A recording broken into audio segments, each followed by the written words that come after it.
In this episode of the Yamaha Whitetail Diaries, outdoor writer Will Brantley is joining us for a bow hunt here at camp. So far, he's not seen any whitetail in his first two sits. However, he's seen quite a few hogs, which have provided plenty of target opportunities for him. Let's join him as he loads up for his next hunt. Heading out on the second afternoon. We hunted this morning. Saw a couple of pigs and a bunch of turkeys and a lot of critters, no whitetails. Of course, hunted yesterday afternoon and didn't see any whitetails either, but I couldn't quit shooting the pigs long enough to see a whitetail, so that wasn't really the spot's fault. But we're heading into a spot this afternoon that Wade's got high hopes for. It's a spot I think that they rifle hunt a lot, but he set a pop-up blind kind of down in it, and so they've actually never really bow hunted this spot much. So we're gonna get in there and try to mix it up and get something in close. We're heading out early and it's hot, but we wanna get plenty of time. It's a new spot to get in there and get settled and be sure we're good on our shooting lanes and range some stuff and all that good stuff. So yeah, just gonna gear up here and go give it a try.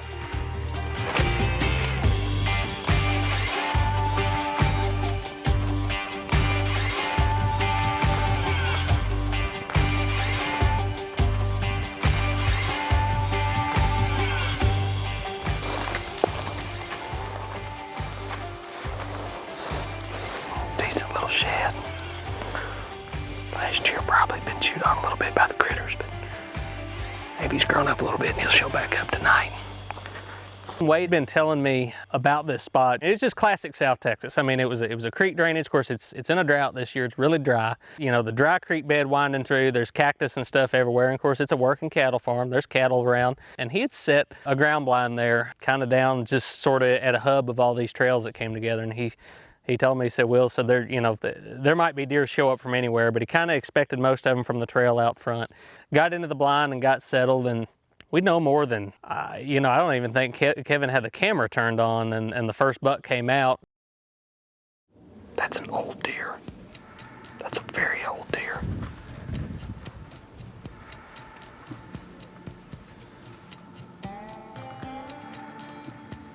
I'd like to see his tarsal glands. I don't know if he's stained or not.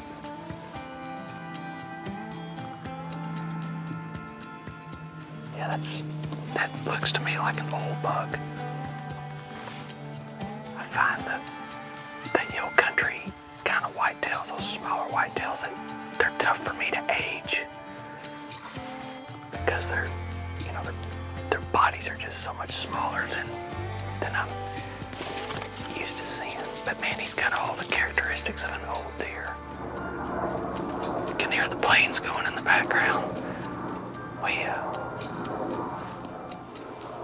It's actually the first whitetail I've seen since I've been here from the stand. But we had a buck come out. Literally, we hadn't even gotten the camera set up, and he's an 8-pointer. Decent enough deer. He's got a little mass to him. I have a notoriously hard time judging the age on deer down here. Their bodies are a little bit smaller than what I'm used to seeing around home, but he does have all the characteristics of an older deer. His back's got a sag to it. He's got a big gut. Face is a little gray, you know, just he's got some tarsal staining there. So I think he's mature, but we just got here, and so I'm gonna let him feed around a while and see what else might come out. Outdoor writer Will Brantley is bow hunting here at the Yamaha Whitetail Diaries deer lease. This afternoon, Will is set up in a pop-up in a brushy cactus and mesquite-filled bottom that both deer and cattle feed in.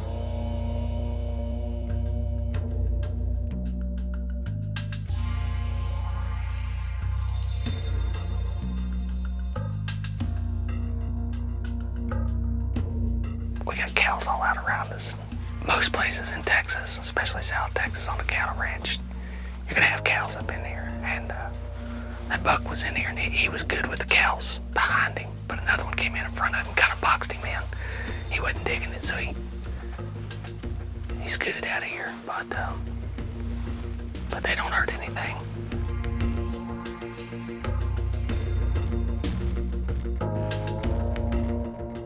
Shooter buck. The shooter buck coming in. Buck walked right in front of the blind windows, and when I saw him, I knew pretty quick that he was plenty good enough for me. Nice 10-pointer. Didn't, you know, his tines weren't real long, but had pretty good mass and a nice spread, and I knew I'd sure be happy with him if I could get a chance at him.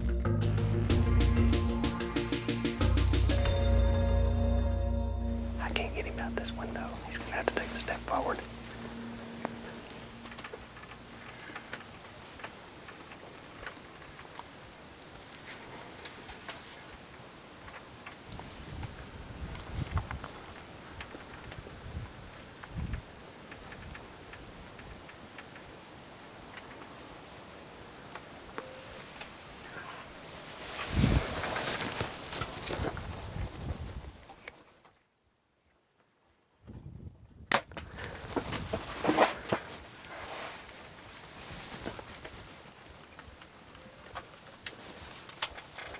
Step forward just as I was shooting. I think he's down right there. Nice. Just as I was getting ready to shoot, he took a step forward, but it was right on him. He was plenty close. So nice 10, man. We just got in here and had a little buck come out early. A little hard to tell what he was age-wise, but he wasn't quite what I wanted to shoot first thing, but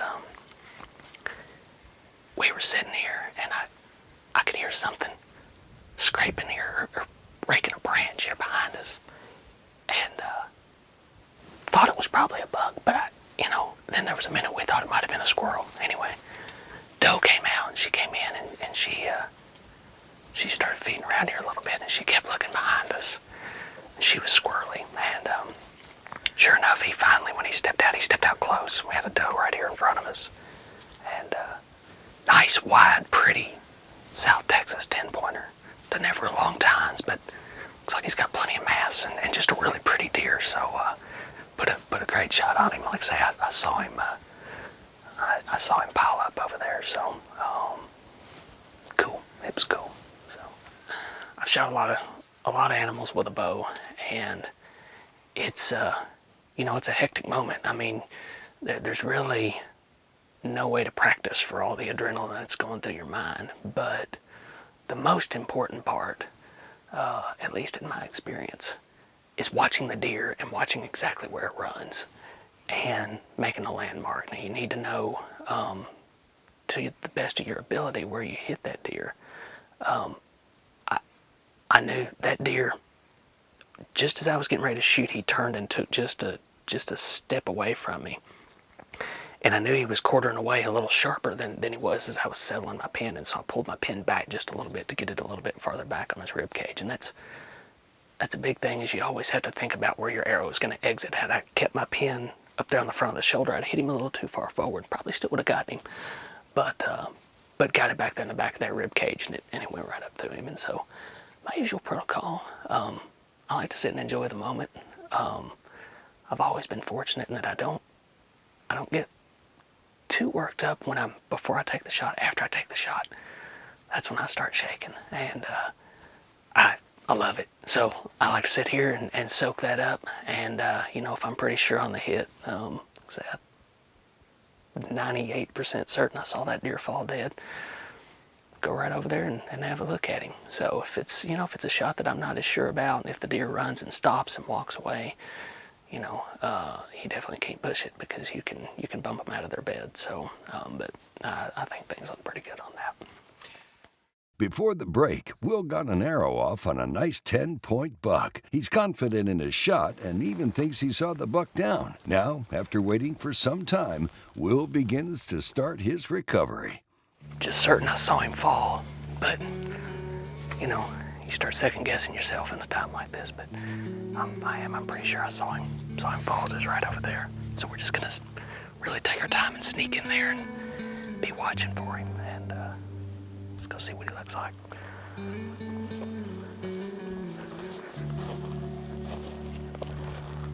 Yeah.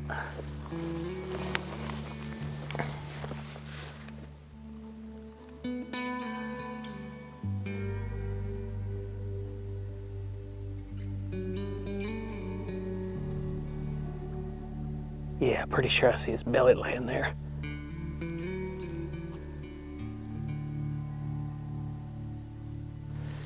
Cal's over the top of him, checking him out. Let's really sneak up there slow, just in case. I'm gonna knock another arrow.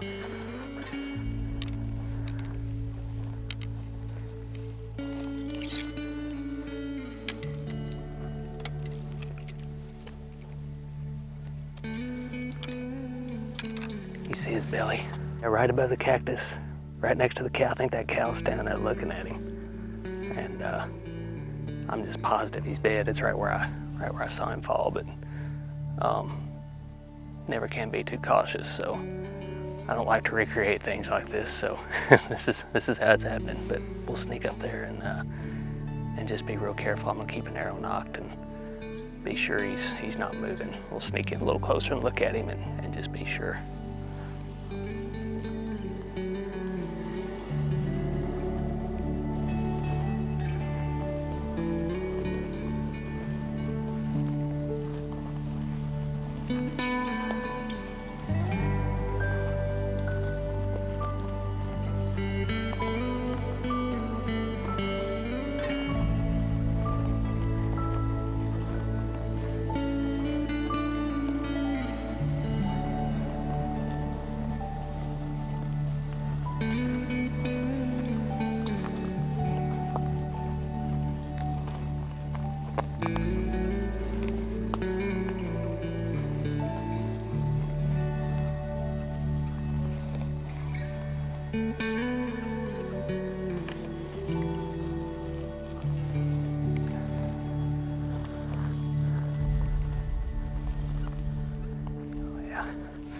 He's dead.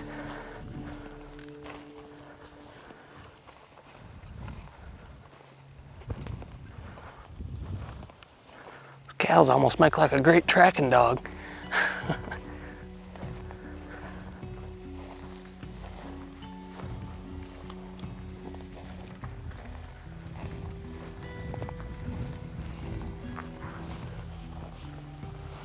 Pretty heavy blood trail coming up through there.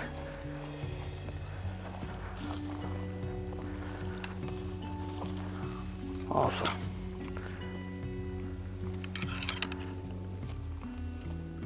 You can see that entry wound is way back, but that's what I had to do, the way he was quartering. And he went all of 50 yards, so. Oh. Came out of his neck, actually. So, they don't survive that.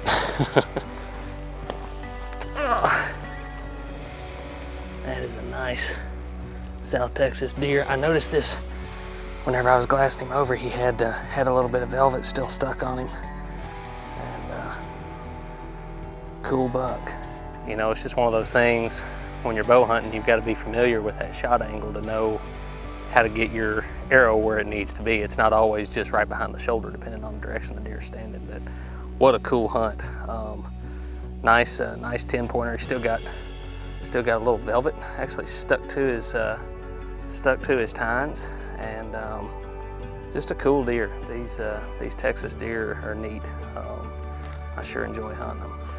Got him down and field dressed, and gonna load him up in the back of the machine here and take him back to camp, show him off a little bit, and get him in the cooler. 1, 2, 3.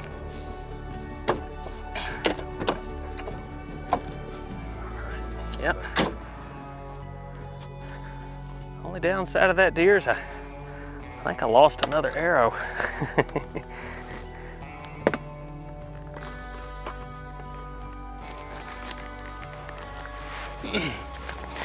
But you like a recovery that's quick.